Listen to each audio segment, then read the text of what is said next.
False alarm. I guess it wasn't done. Suzette just wanted to tell me something, and so maybe I can finish this a little bit more. So I mean, I guess I talked about the mass deportations, talked about the prices and making things more affordable in this country. I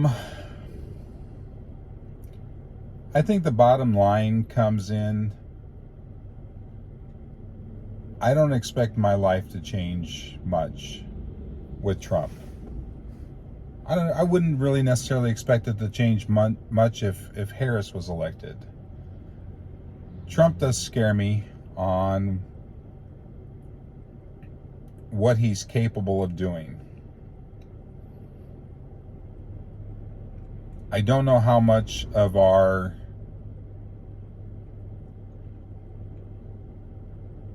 can't say rules, our laws, our procedures, our policies, whatever makes up our country and how it's run. I don't know how much he's going to try to change to suit him and maybe try to suit future people like him. I think this is a huge power grab for him. I really doubt his sincerity. I think it's more about him trying to stay out of prison, and like his entire life, it's all about making money. And I think that's what this is all about.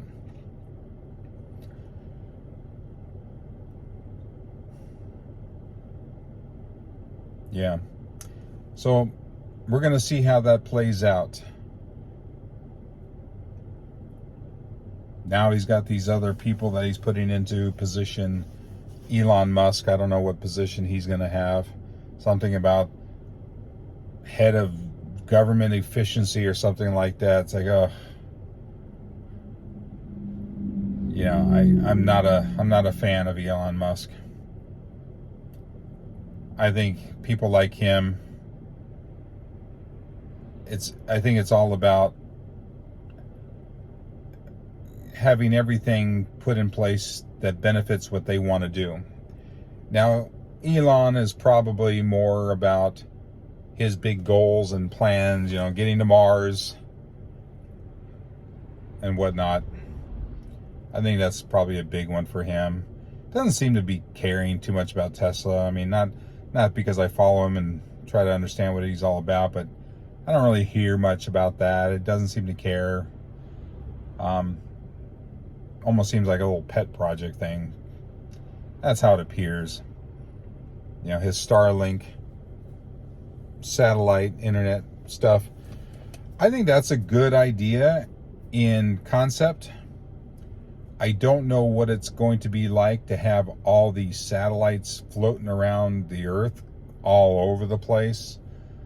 What that's going to do for science, for any kind of other space travel, I have no idea.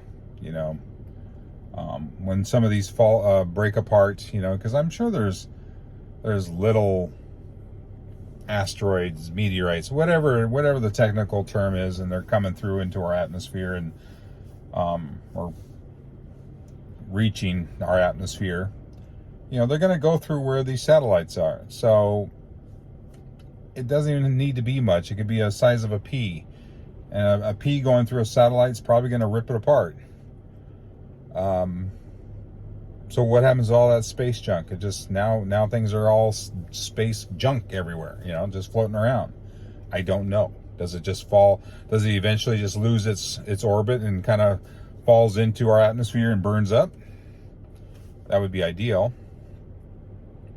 But I just think I think Elon's more about his projects and what he wants to do. I don't know what he's trying to do with Twitter. I think Twitter just gives him a global voice. It's probably the number one platform to do that. I mean, it seems like he's lost a lot of money in its value. Who knows if it'll go back up? I don't know if he cares. I mean, at what point do you go, I care that I lost 10 billion? Okay, I'll just have to live off this other 250 billion. At some point, money doesn't really mean anything. What's another billion?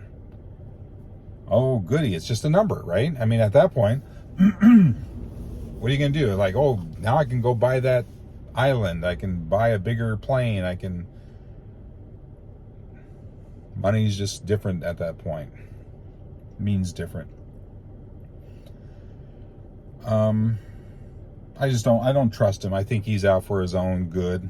Like a lot of people, aren't we? I mean, how many people are truly just out for the betterment of man? There are a few. So anyway, I was saying that Trump scares me. I don't know how he's gonna try to change our government, the way things are, the rules.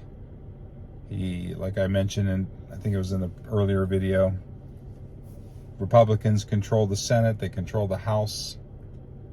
Obviously, they control the presidency. And they may even, from what I remember seeing, there's a couple of Supreme Court justices that are probably coming up for retirement. I think Clarence Thomas is one of them. I don't remember who else is on there.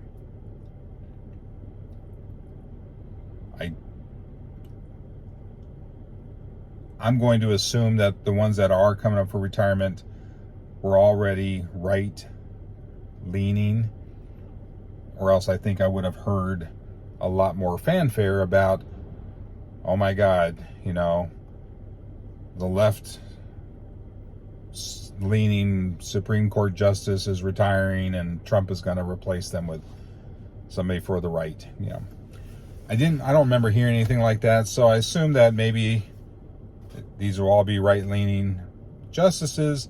Trump will definitely appoint right-leaning appointees and get the Supreme Court stacked with right-leaning justices. So if there's any policies or things that need to hopefully swing their way, I guess now they got the advantage. So it sounds like there's a very strong advantage for Republicans to do whatever they want to do, and Democrats just have to stand by and take it.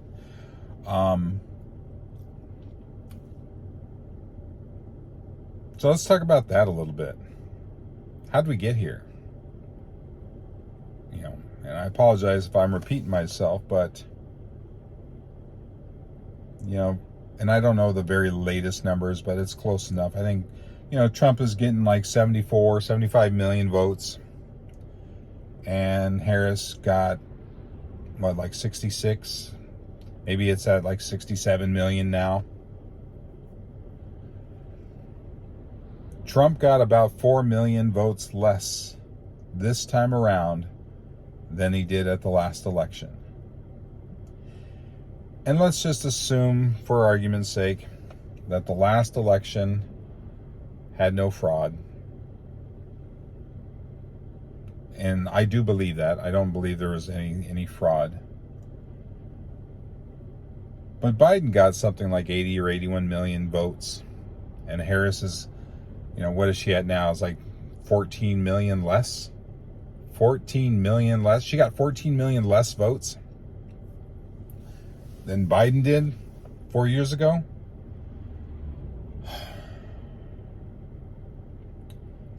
That just says the Democrats did not show up. That's why Harris lost. If we had the same turnout as when Biden ran, it would have been a bigger landslide than it was 4 years ago for the Democrats. I think back then, people were more in an uproar over Trump. They hated him. They couldn't believe that they let him win in 2016. Trump just caught them off guard and like, oh my God, we're not letting that happen again. And I guess all the Democrats came running out and we're going to vote. This time, not so much. And I'll tell you, my heart certainly wasn't in it as much as it was last time. It just, you get tired of it. And I know there's going to be people saying, you can't get tired. You have to fight. You have to fight all the way. It's like easier said than done. You know, maybe a lot of those Democrats that did not turn out to vote, maybe they're having a hard time feeding their family. And somewhere inside, deep down, they're going, yeah, but maybe Trump can lower these prices. Maybe Trump can get this rent back down to normal, because rents are crazy. It's not right. It isn't right. But anyway. So I think enough people, for whatever reason, whether they wanted to vote for him or they didn't want to vote for him, but chose to not even vote at all. I think it says a lot about the state of the country and the different messages, the message that Trump put out versus what the Democrats put out. I think the Democrats keep trying to do politics as usual and hoping that one day it'll just stick. You know, the Trump is a phase and, you know, they'll get over it and all this other stuff. It's like, Democrats, wake up. Enough. Enough of old time Democrat policies, procedures, whatever. You know, it's time to progress and get with the people, get with reality. You know, I'm a liberal too. I'm a progressive too, but not in the same vein as what I see a lot that's out there. I'm certainly not far left. I would probably, if I had to like put a gauge on it, I'm more left conservative, somewhere in the middle, you know, but I am very much for progress and being progressive. Business as usual is garbage. That's why Trump is popular, right? People are sick of politics as usual. And he cut right through the crap. He cut right through the rhetoric and the usual talk. And he was talking to people like he's standing on the street with them. So he definitely clicked, obviously, with a lot of people that feel that way. And even when you ask him, it's like, why do you support Trump? It's not because they stand there and they list all these policies, and they'll list some things, but you can see that the foundation of their support is, it's unwavering. It doesn't matter. You know, it's like he can say and do whatever he wants. I'm still going to vote for him. You can put him in prison. I'm going to vote for him. He can shoot somebody. I'm going to vote for him. That's somebody who's tapped into someone's soul. You don't get that just because you said some good words. Nobody gets that. Democrats, they don't get that. There's no Democrat that taps into somebody's soul. I will say, at the last election, when the primaries were going on, I very much so. No, actually, this was back in 2016. I very much so wanted Bernie Sanders. I like what he says. He makes sense. But the DNC wouldn't let that happen. They had Hillary come through. Anyway, I'm really going to stop tonight. My wife is coming out now, and this is a very long, extra late night video. But that's probably all I want to talk about with politics.